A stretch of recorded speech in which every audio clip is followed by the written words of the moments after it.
Bienvenidos. Bienvenidos de nuevo. Porque ya hemos avisado que había 20 minutos, nos habéis tomado 40, pero bueno, no lo tomaremos en cuenta. Vamos a pasar al keynote de hoy. Está justo aquí a mi lado, Van Hauser o Marc Heuse, que está dispuesto a hacer una charla muy participativa. Para eso, y es importante que tengáis esto en cuenta, hay dos azafatas, una a cada lado, que tienen un micrófono, porque Marc nos ha pedido encarecidamente que participéis, que le hagáis preguntas, consideraciones, lo que queráis. Por supuesto, Marc no entiende mucho español, más allá de otra sangría, de una cerveza y uno de teléfono rubia, cosas así. Así que lo que haremos es, si alguno quiere preguntar en inglés, pues muchísimo mejor, y si pregunta en castellano, pues haremos aquí nosotros de intérprete. Así que no os cortéis por preguntar en castellano, no pasa nada, que ya traduciremos nosotros. Ya no en euskera, en catalán, cualquier lengua oficial del reino será válido. Bueno, pues Marc, todo tuyo, ¿vale? Thank you. I understand 3 words. Sangria, cerveza, and English. That was it. That's great. The blonde woman? No? No words for blonde girls, or just asking for girls, something like that? No? O es que estos alemanes son muy serios. Bueno, dando un aplauso de bienvenida, ¿no? Thank you. Wow, I really can't see anything. That's weird. Like talking to a black wall. Okay. First, sorry for the title. I was emailing with Antonio about what should I talk about. We were brainstorming a bit, and we agreed on the general topic, but we actually never talked about what the name of the talk should be. And I just found out 2 weeks ago when I looked at the website. So here it is: How to become a hacker and get a name in IT security, which is a horrible title because it promised everything, but it's something you can't really fulfill. So, but I'll try my best. Why I'm sitting here? I guess because I'm very old. I'm around for over 20 years, and with 20 years experience in this trade, which is still very young, it makes you the old guy. So, the old guy, that's me. I sound like 20, I look like 30, but I'm 40. So, how to become a hacker, how to get a job in IT security, how to get a name in the scene, community, professional life. For whom is that a topic? Please raise your hand if this is a topic for you. Now I have to get out of the look to actually see something. Can you please raise your hand if this is a topic for you? Very few hands. Okay, let's try. I have to escape the light. Okay, who can understand me actually? Hands up. Same hands. Okay, that's what I feared. Okay, I know that's difficult. Let's first, what is a hacker? Hacker has 1,000 definitions depending on who you ask, and if you ask me, and I'm standing here, so I ask myself. For me, hacker is someone who is curious with computers and security and just wants to understand it and learn it and try to form something new from that. You could be a criminal with that. You might be a white-hat security consultant, whatever it makes you, but it's the dedication, the interest, the curiosity which makes you a hacker in that. When people think of life as a hacker, they usually imagine something like that. This is a German guy, actually not a hacker, but most people think he's a hacker. It's Kim Schmidt, or as he now calls himself, Kim.com. That's what people kind of imagine. But of course, it's what is for most of us, but not for everyone. That's the life. But if you want to become a hacker, first you should ask yourself, why do you want to be that? Why do you want to be a hacker? What's your motivation for that? Because that motivation already tells you a lot, but it will also tell you if you succeed or if you will fail. There are people there, well, if there would be less lights, it would look like here for me. Lots of people in front just looking at me, and it makes me a bit frightened, but it's also pretty cool to be the center of attention. But if that's the goal, you won't make it far. Then there's, of course, the male hope usually for, groupies! I can tell you, with 20 years of being in the scene, that this really rare occasion that you rather must be in North America. So if that's your hope, sorry. not your trade. More and more people get in there because they think, oh yeah, lots of money to be made. And actually, in the last 10 years, this has actually become true. 20 years ago, 15 years ago, 10 years ago, when you started in IT security, you tried to be a consultant, you didn't get high rates, you didn't get lots of money if you weren't employed. In the last 5 years, especially the cyber espionage stuff, cyber terrorism, blah blah, warfare, etc., this really got lots of attention, lots of skills being looked for on the market. You could actually make a lot of money if you work in that area. But, of course, if you're in here for the money, it's, again, not really your trade. What you should be in here for is curiosity. Looking at something from different angles, nobody has looked at it before. Trying to find new things. That's what makes a good hacker, curiosity. To strive for something new, to look at something in a different way, to build something new out of it. So, if you want to become successful, curiosity is just one part of it, of course, but it should be the main motivation. What makes you successful, and Antonio asked me to please put that in, because we really love that one, you need fun and passion. If you think of this, well, it's a job, I do it from 9 to 5, and when I'm home I can start my PlayStation and play some shooter, yeah, you won't be successful. Only if it's fun and passion what you're doing, if you burn for it, only then you can be successful in the field. But it's actually true for everything. In lots of areas you can be, like an artist, do lots of stuff in parallel, but it doesn't help you if you're a hacker. If you're a hacker, you must be able to concentrate on one thing and one thing alone and dive deep, trying to understand it, pick it apart in different small pieces, and then look at them in different directions. Concentrating is a skill. It's not something you're born with, it's something you must train. And it's essential to make you successful in the field. The next thing is what I call a naive rebel.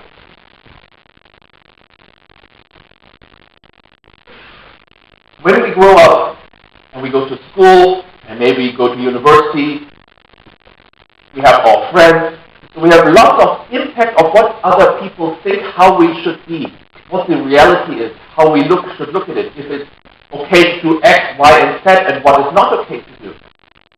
Is it okay to have sex before marriage or not? Is it okay to smoke weed or not? Ask different people, everybody will tell you, this is what is right and this is what is wrong. But is it your opinion? Naive rebel is someone who doesn't take anything for granted, like this is how it is. Lots of people think, yeah, this is secure. But only if you think it's really secure. I'm not sure it's really secure. I should have a look at it and take it apart and see how it's really working. Oh, fuck, they forgot something there. Now I gotcha. This is the naive rebel. Not believing what other people are telling them, but trying to learn yourself what is truth for you. The fourth one is very closely connected to number 2. You must be able to teach yourself. There are books, there are online workshops, trainings you can attend. If you go to university, now there are lots of classes on IT security and cryptography and other stuff. And it helps you to get started to get at an intermediate or basic level. But you need to get much higher than that. And you can only do that if you are able to teach yourself to get somewhere. If you can't teach yourself, you will be so mediocre you should not even start in the trade. The fifth one is something which is actually, for most hackers I know, including me, something which is the hardest part. It's actually talk to people. You know, it's very cool to look at stuff yourself and figure things out and feeling really, really great if you found something. But talking to other people, most of us are introverts. So this is a challenge. I know I'm in Spain, and Spanish people are, let's say, what I've experienced is that they are more outgoing, more extroverted, more interactive, so I hope this is different now also for the hacker culture in Spain. Let's say in Germany it's more nerds sitting beside each other on the computer. Maybe looking left and right on the monitors, but not on the faces of other people. So weird things could happen. But of course, the more people you know, the more you interact, the more you talk, the more you share ideas, the better for everyone. The next one is for people who might stand here, and which happens to some people, especially those which have the wrong motivation coming here, or to become known in the scene or other. They tend to get arrogant. Of course, there are lots of people who don't know much about hacking, and who are just starting. Usually it's the vast majority. And they feel, I'm one of the very, very chosen few, and I made my way here, so, pray to me. Not successful. With that attitude, you can't connect to other people. With that attitude, how will you teach someone if you look down on them? It doesn't work. Everybody knows something you don't. You can learn from anybody. If it's a baby, if it's a cat, if it's your girlfriend, boyfriend, it doesn't matter. Whoever it is, you can learn from everybody. And the seventh is very, very, very, very important for you guys. There are countries where there's no problem at all, like Denmark, Sweden, for example, or, of course, Britain and America. But Spain, Italy, Greece. People, if you don't understand English, if you're not able to talk in English, you will get nowhere. The majority of the information, of the actual new information, of the new technology and everything is in English. My taxi driver wasn't able to speak any English. In the hotel where I am, it's kind of difficult. I had several security projects here in Spain. It was difficult to find someone where I could easily talk to back and forth. I know English is difficult. I'm German. For me, English is also difficult. I have to learn it. And it's always something I have to grab for words. What was the word for that again? I can't really remember. But you have to try it. Concentrate. Teach yourself. Watch Game of Thrones in English, for example, when you download it. Read books in English. Talk to people in English. Maybe if you're one of the workshop organizers later, try to do it in English. This is really essential. So, if you have the right mindset, with the right motivation, the right mindset, of course you need some skill, right? The problem is, depending on what you do, the skill set will be very, very, very different. What I recommend for everyone who is starting, use Linux. If you use Windows, you just learn how to use the mouse. That's not really the skill. If you have to cope with an operating system which is not always logical, and where you have to read man pages and you have to do a lot of stuff on your own to find out, this is something which helps you to learn. Learn C, learn Python. I'm not a Python guy. I'm too old for that. I do Perl. I know. I feel ashamed of that, but that's what I do. It's what I use. What I can easily code. It's what makes me effective.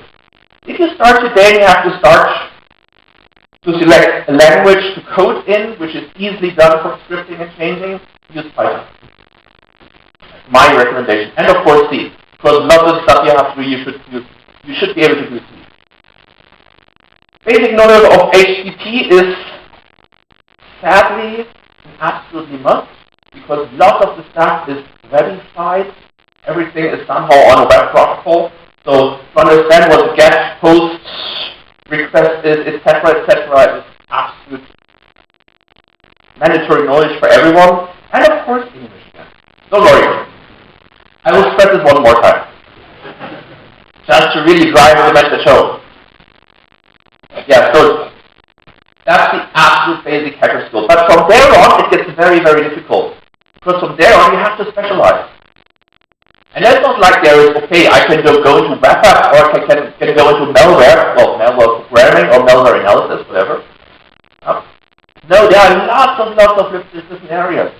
And even in these areas, there are subcategories. For example, let's say, databases. If you're good at Oracle databases, for example, it doesn't mean that you can do Postgres or Hyper or NoSQL, for example. Yeah? Every one of these topics has subtopics.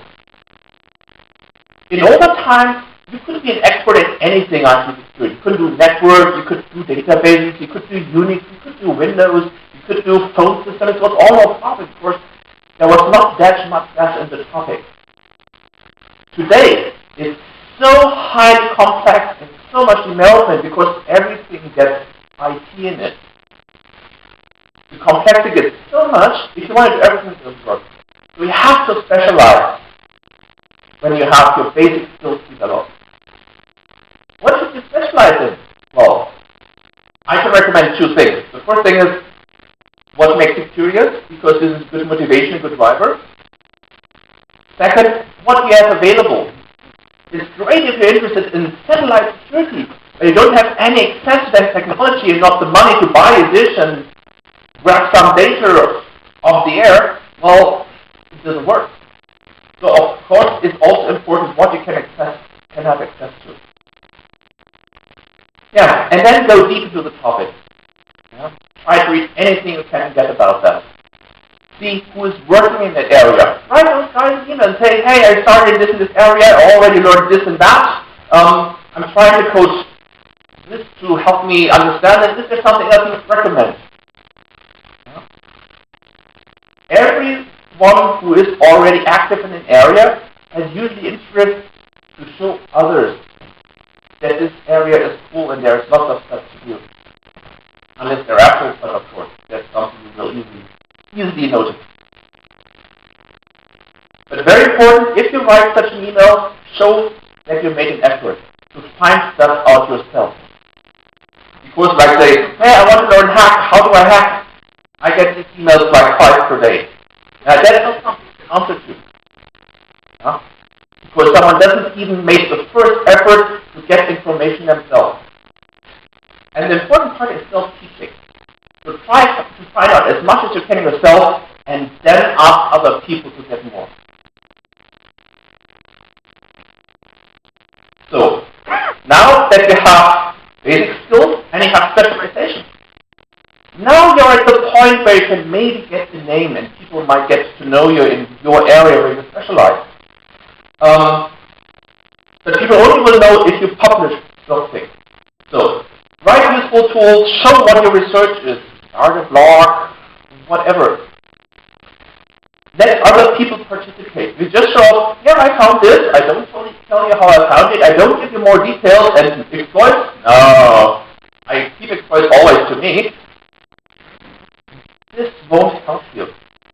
If you show this is how I started, this was my way, and this is how I found this bug, and this is an exploit on how to exploit it. Yeah, patch is available there, by the way. This is what keeps people interested when I say, okay, cool. There is something I can learn, and then people recognize you because they can also connect to you. If you try to share some stuff 1 year ago, pretty late, I know, I got to GitHub, and now I started to do more and more stuff on GitHub. So one of my main projects I'm known about is Hydra, it's a parallelized network login hacker, which has something like 60 protocols which it supports on GitHub, and people are actively forking it off, for example. So you have over 100 people said, oh, this is code I might like to work on, so I fork it off. People who actively contributed, so here I made a patch, here I made an addition, here there's a new feature. This really helps you and it helps other people. But of course, the important part is become a professional in some way. If it means business professional or team professional. The most important part for that is, of course, don't bore people.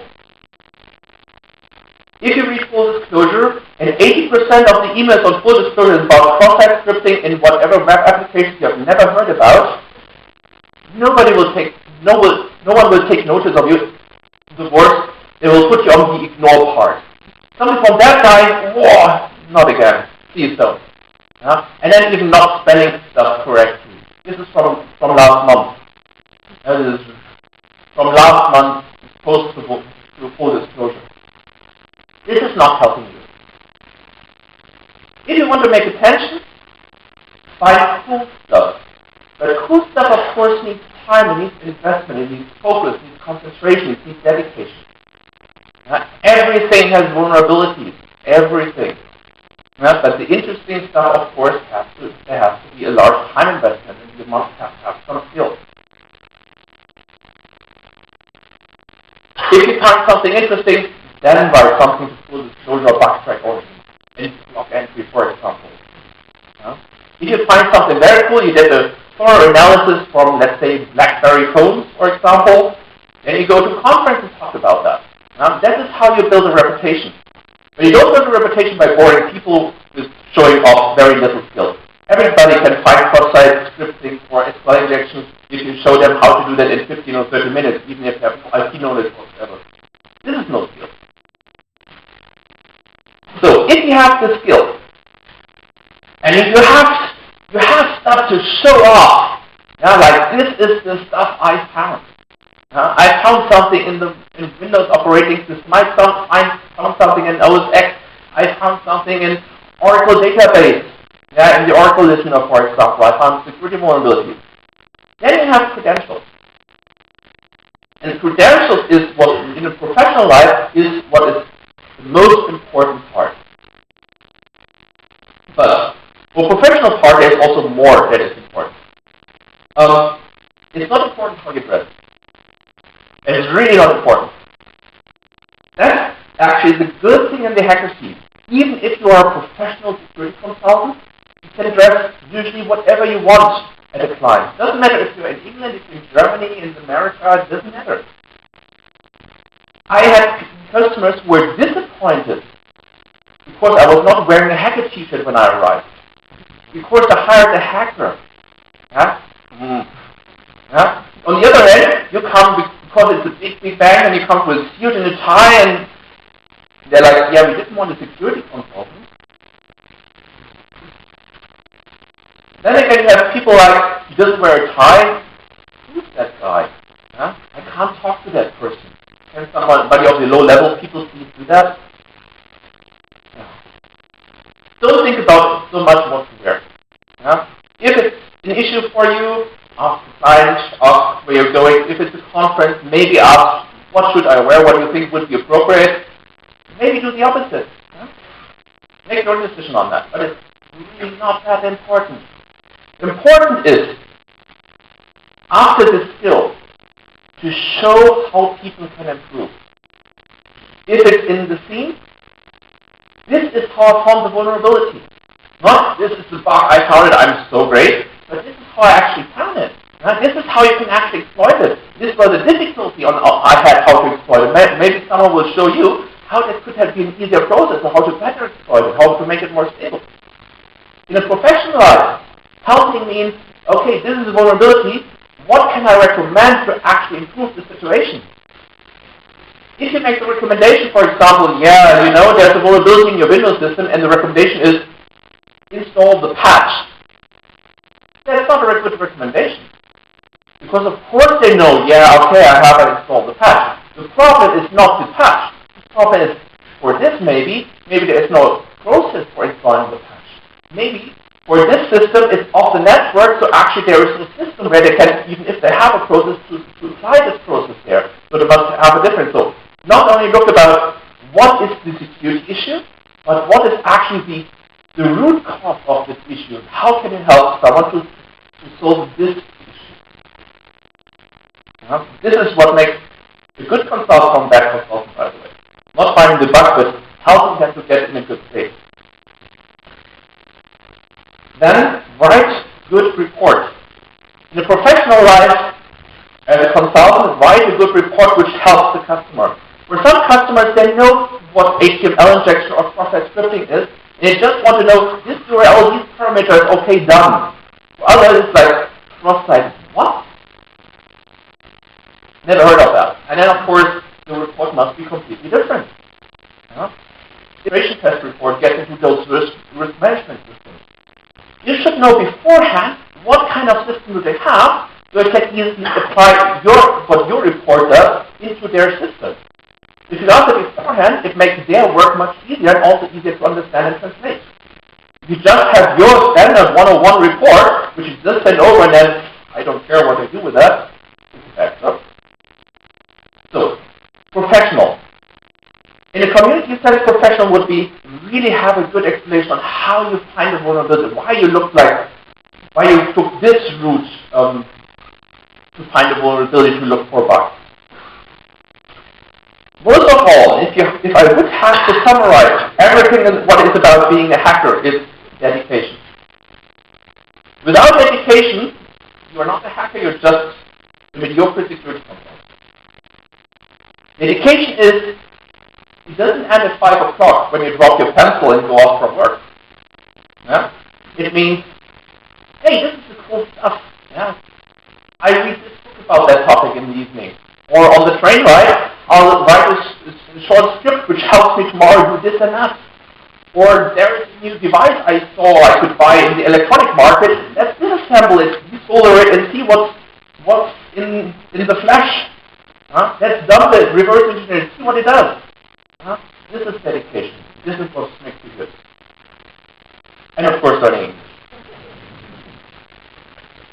So, I figured that with a topic that is like, everything about something professional related hacker and how to become a hacker is a really, really bad thing. So I thought maybe it's a good idea to allow questions. So we have room for questions. We have 2 microphones. And AMA means ask me anything. So 2 microphones. If you're not feeling that secure speaking English, my colleague agreed to translate your Spanish into English for me.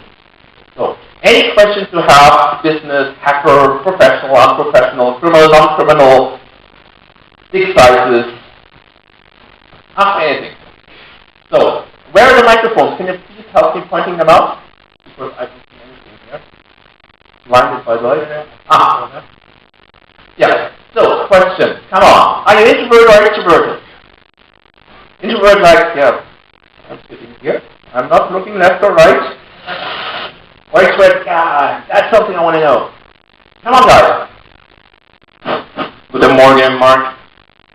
Buenos días. Right, to your right. Okay. Okay. Yeah, just follow me. That makes sense. Just a simple question. How do you see the hacker role within the next 5 years, 10 years? And what do you think that will be the profile more demanded in the short term? Like, will certificates will be demanded? What kind of experience will be demanded? What platforms? Okay, I can do another keynote about that question. I know. Okay, let's start about. I'll try to pick that apart. The first thing about how will the hacker community change? When I started, the hacker community was very small, so people were like, they had similar mindsets. Someone maybe a little bit more black hat or less black hat. People were a little bit more vegetarian or less vegetarian. Lots of vegetarians are in the original old hacker scene because there's a lot of ethical stuff in there. So, I'm vegetarian, by the way. But of course, the more people you have in the pool, in the scene, the more diverse it gets, which, in my opinion, is actually a good thing. Also, most of the people will have different values than me, which, of course, I don't find that good for personal reasons. But all in all, the more people are there, the better. For me, hackers play a very, very important role in society. If we would not have any hackers, security would be shit and everyone would be owned by criminals and secret services. Only because hackers constantly kick the balls of Microsoft very, very hard and consistently. That's why we have a more secure Windows version now. Only because of that. Devices get more secure because hackers look at it actively. personal data which is already risk would be even more at risk. So this is, for me, what hackers play a very, very important role to actually protect people. Yeah. With more people in the scene, of course, you have also the more evil people who say, yeah, I work for secret services, I work for criminals. There's large overlap there for me, ethically. Of course, people know about that stuff. The more will use it for malicious purposes. But my hope is that the majority will do good stuff with that. And now I get to, hopefully, that part of the question is, what will be in future demand? Because of specialization, everything. And in 5 years, there will be a demand for security skills we don't even know about yet, because the technology will just come up in 2 years. Yeah? So, in my opinion, it doesn't really matter what you specialize in. Specialize. Because whatever the topic is, it will be needed. Even if you say, yeah, let's do mainframes. 10 years ago, people thought mainframes will be gone.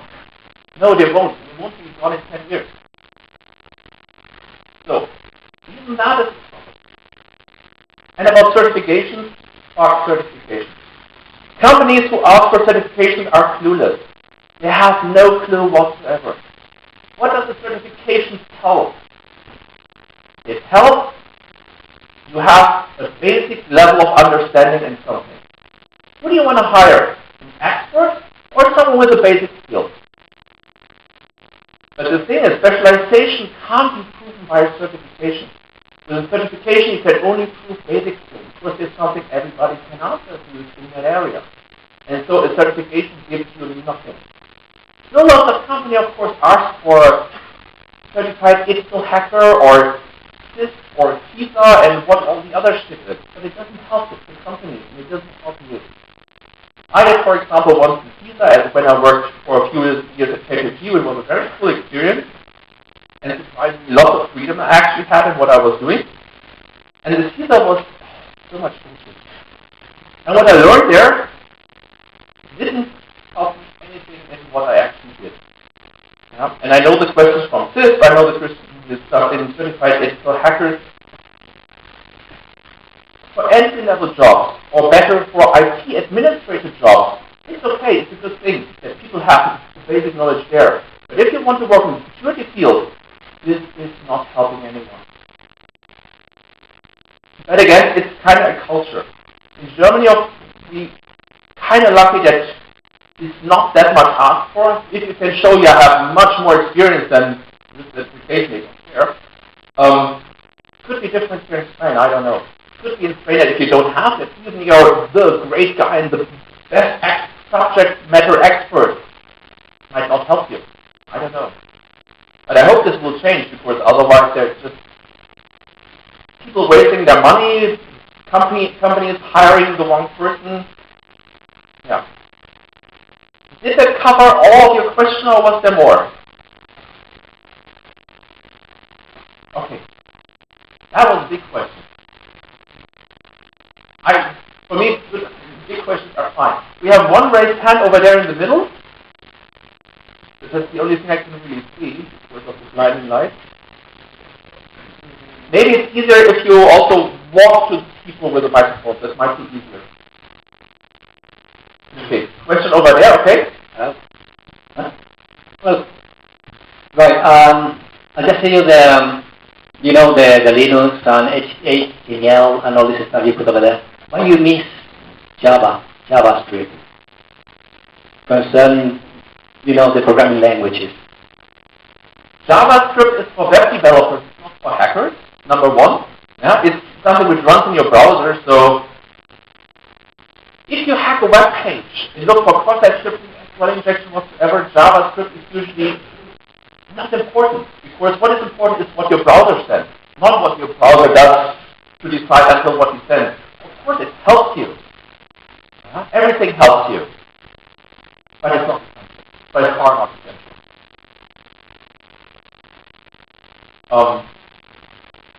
Do you understand what I tried to tell you? Oh, yeah. Okay. Okay. We have a question there in the middle still.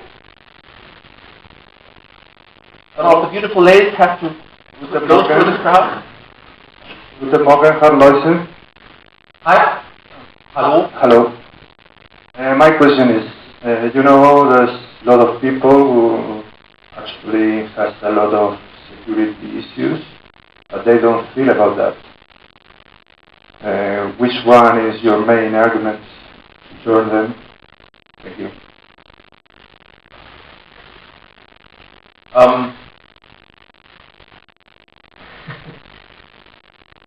Let me tell you a short story, which just happened in the last, I have to kind of do this. Nobody really knows what event I'm talking about. Let's say it happened in the last year. I found a really critical vulnerability for a customer. Really a critical vulnerability. And the main person who was then responsible for that area, that person was like, yeah, nobody will find that issue, will not fix that. And because there is such, I could find it because I had access to source code, because I could see how this works, I could see communication. So this is how I could find that in a few weeks. But someone who doesn't have that, no chance that that person will ever find it. Yeah. So he said, no fix, because too difficult, too costly, etc., etc. 2 years later, this issue was found, made public, and it got a high press impact. That person who accepted the risk, because that's their risk process, doesn't work anymore at the company. He changed the company. Yeah? He would say, yeah, let's hire this guy, but that guy's not there anymore. Yeah? In other organizations where I had several, or let's say similar issues, but on a not that high critical level, usually the person which accepts the responsibility is a different department now. So what? Yeah, you can't do anything anymore about that. So the problem is rather accountability. It's easy to get fired because your department costs too much money. But it's very hard to get fired because there is a vulnerability. Yeah? So for me, it's rather something which depends on the culture of the company. If the culture of the company is, it costs money, so we don't want to invest that. Then there's not much you can do. Yeah? You can only show them, external people would need to show them again and again and again, you're vulnerable, so that the press they get is so bad that they see they have to do something. Yeah? Or they're losing so much money because of criminal activity. Yeah? And they do something. But if they don't need to see the need themselves, there's not much you can do. Yeah? And in the end, all IT security you do is nothing else than risk management. If there's a vulnerability and it costs you $1 million to fix it, but the maximum damage that can happen is 500,000, it makes no financial sense to fix it. Yeah? That's business wisdom. And sometimes it just needs to happen again and again and again until the company learns. Like Microsoft. Or some never learn, like Oracle. Yeah. So, what I can tell you there is, look for different customers who are interested in actually getting a good security. It's more fun to work with them.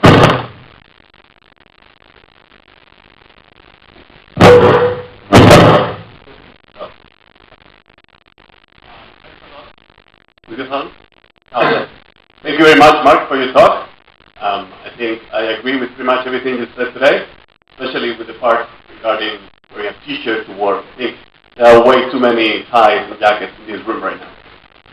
I have 2 questions for you. One is regarding background. I want you to tell us a bit of what kind of background you come across in security consultants. Nowadays, do you think you see more of the university background, online courses, self-taught, just out of curiosity, see if we can gather, a feeling of what is out there? And the other question is, specific to certifications. You mentioned how certifications are mostly not useful. So I want to ask you about a specific one. What do you think about the OSCP certification? I don't. Let's do the second one. I haven't heard of it, but it can't help you because it would only show basic level stuff. This one might be a bit different than maybe other ones. Is the one offered by Offensive Security, and it's I think, in my opinion, that's dramatically different from other certifications in that it's a lot of hands-down experience and learning technical aspects. Let me put it differently. What would be better than certification? Better than certification would be to hire someone where you know, even if he doesn't have the exact technical skills that's required, if you know that this person has the ability to teach himself to get there. This Absolutely. is always the person I would hire. And no certification can prove you that. So this is my answer to certification. You need to get the people with the right motivation. Thank you. What was the first question again? Sorry, I'm old. Sorry, it was about background. Background. Okay. Yeah. 20 years ago, when I was still young, you didn't have any choice on how to learn stuff. There was no university class for that. Yeah? There was no public training you could attend. The books were horrible. There was no book like How to Hack or something. There was like a Unix administrator handbook and stuff like that. Yeah? So there was no hack me. There were no online website which says, please hack me, we teach you how to do. There was nothing like that. So the background was basically always the same. Yeah? You came from a, let's say, gray hat, black hat background, and otherwise you were white hat and you were clueless. That was the old time. Today you have so many different ways. Yeah? If you do university class, there are lots of university, even competitions on exploitation, for example, where they have different hacker teams, hackers attack stuff, events, etc., etc. Right? Some universities even offer their knowledge and skill. You can hire them, for example. You can learn with that. You can go to a conference and they have training which you can attend. You can buy lots of books on the topic. Tomorrow we have a keynote speaker who has video training for lots of stuff. This can all be used by you to learn stuff. So today, there is much more you can do to learn things, not just the one way. So the background you will see is totally open and lots of ways how people can learn. And this is good. This is way better than the old time. And there is no, this is better than the other. But the key thing is always teach yourself. You must be able to teach yourself and invest your own time, not just company time, university time. It must also be your own time. So it must be fun for you, it must be a passion. I hope that was okay. Any other questions? So we have one here and we have one here. Hi, Mark. Good morning. I just want to ask you as a hacker, what do you think about application firewall? Let's say, as a company, we feel mostly safe because our application firewall, there are products. But what's your point of view about this software or these appliances? Do you think we could feel safe with this, or we have to improve in consultancy about, people who attack your systems and make you a report about everything? So what do you think about it? Thank you. Okay. It's asked anything, so I totally accept that question. It's not the topic of my talk, but I totally accept that. And that put me first. Application level security is the most important security mechanism you can have. If you have something like a firewall with deep inspection, and I won't name this one word checkpoint here, this doesn't help you that much because you're interpreting. Only if you are talking on the application level yourself as a security device. You know what is really being talked about, and you make your own interpretation, hopefully, and talk to the other insecure end, or secure, depending on who is talking to whom. So application level security is the most important way to go to.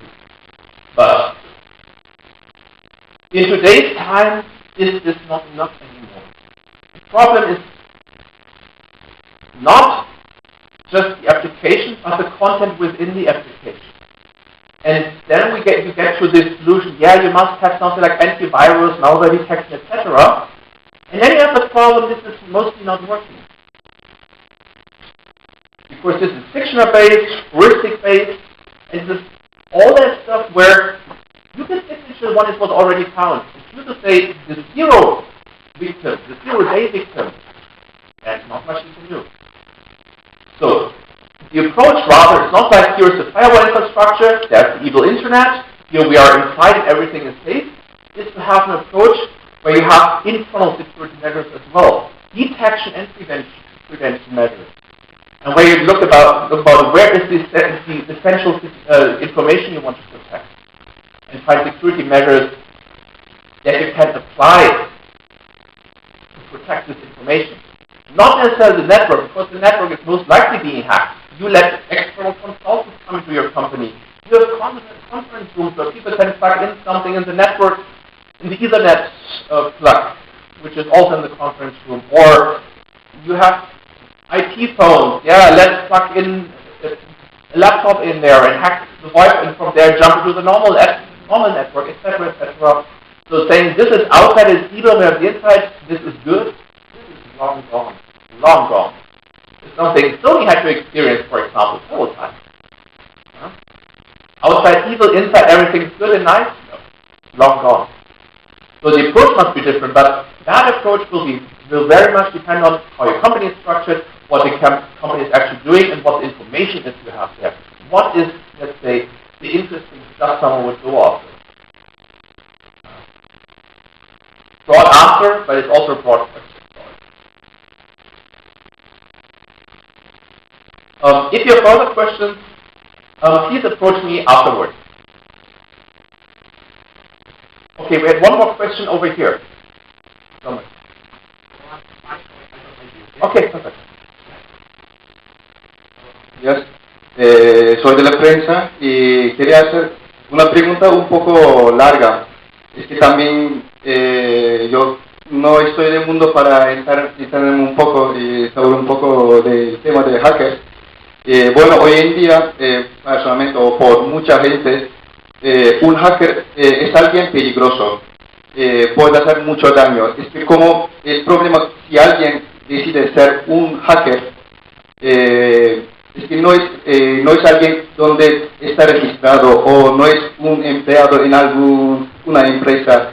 O, por ejemplo, si un hacker no es alguien trabajando con nómina, o sea, cuando un hacker se va al paro, no va a decir, mi último trabajo fue como hacker y estoy buscando un trabajo como hacker. Es que como alguien no es... Si no, no voy a acordar de toda la pregunta porque no tengo que bajar.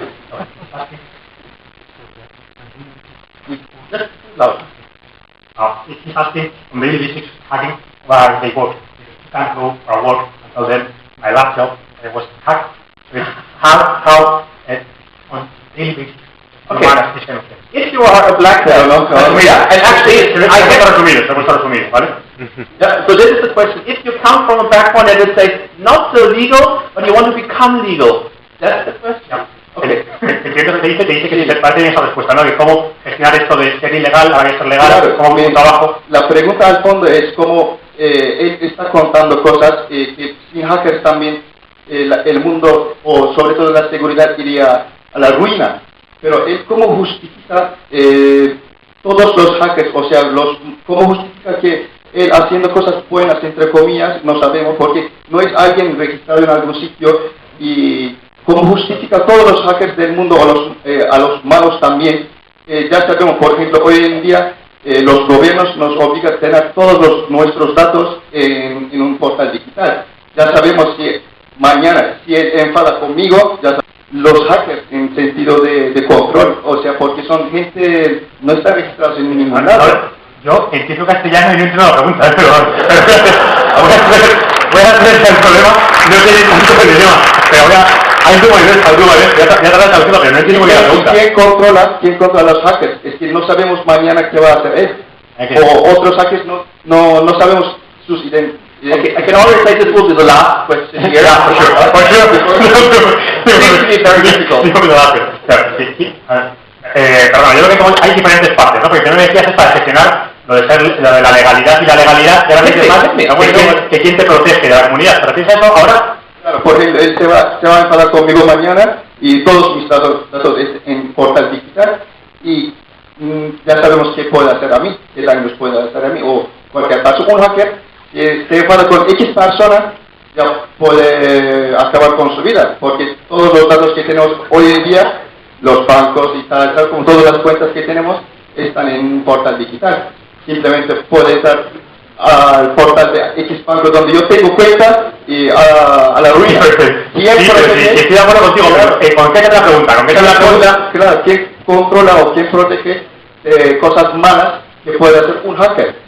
Vale, no sé si hay respuesta para eso, pero it's asking who is controlling that. So at the end, the question is a little bit complicated. He's trying to understand he's not a hacker, he's worried about hackers against the other. He's angry with me, you attack me, who is controlling it? Who is controlling the community? Someone that is controlling it, that is registering it, that is trying to now I understand people laughing. That's the good thing. That's the good thing about hackers.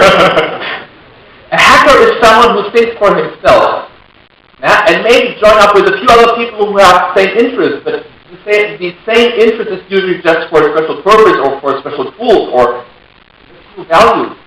But everyone is really an individual, and a good hacker thinks for himself, so there will never be anyone controlling them, ever, because you don't want to be controlled. Controlling means always putting you in a box, and as a hacker you want to be free. You want to do your own actions, your own decisions, your own thinking. So nobody will ever control them. That's why, for let's say, state and government, hackers is a big issue they would like to control. But you can't control them. If you get a hacker into a position where you can control them, like you employ them in the secret service and stuff, they lose their skills. They lose their passion. With freedom, you still creativity. And hacking is about creativity. I hope that was a short answer to a very long question. Okay. Well, if there are any more questions, and I hope there are, please come to me later. Everything in this conference is in Spanish. I don't understand Spanish, so I'm totally bored. So please ask me and keep me entertained. Please. I don't bite.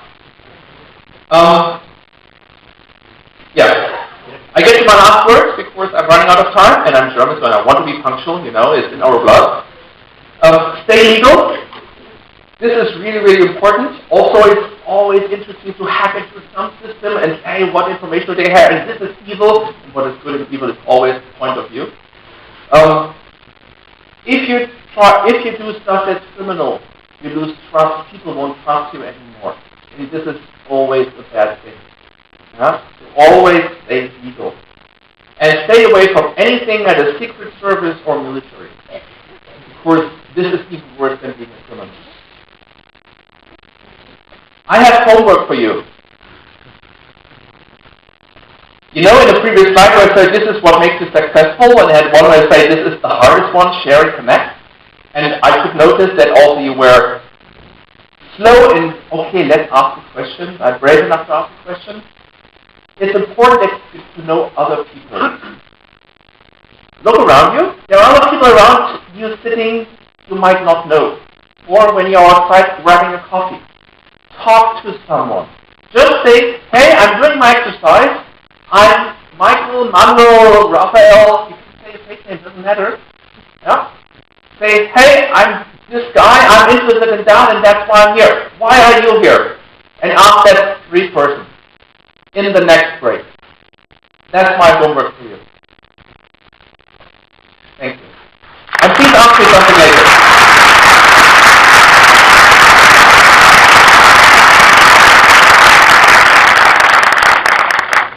gracias, Marc, por tu Thank you. presentación. Thank you very much. Como decíamos, Marc va a estar aquí el resto del día. Podéis localizarle, preguntarle lo que queráis. De hecho, lo que vamos a hacer es que vaya hacia la zona del final, la zona de prensa, ¿vale? Y el que quiera allí, pues puede localizar. ¿Vale? So, thanks to Marc. One of my very few words I can actually speak in Spanish. Adiós, amigos. Muy bien. Buenas noches.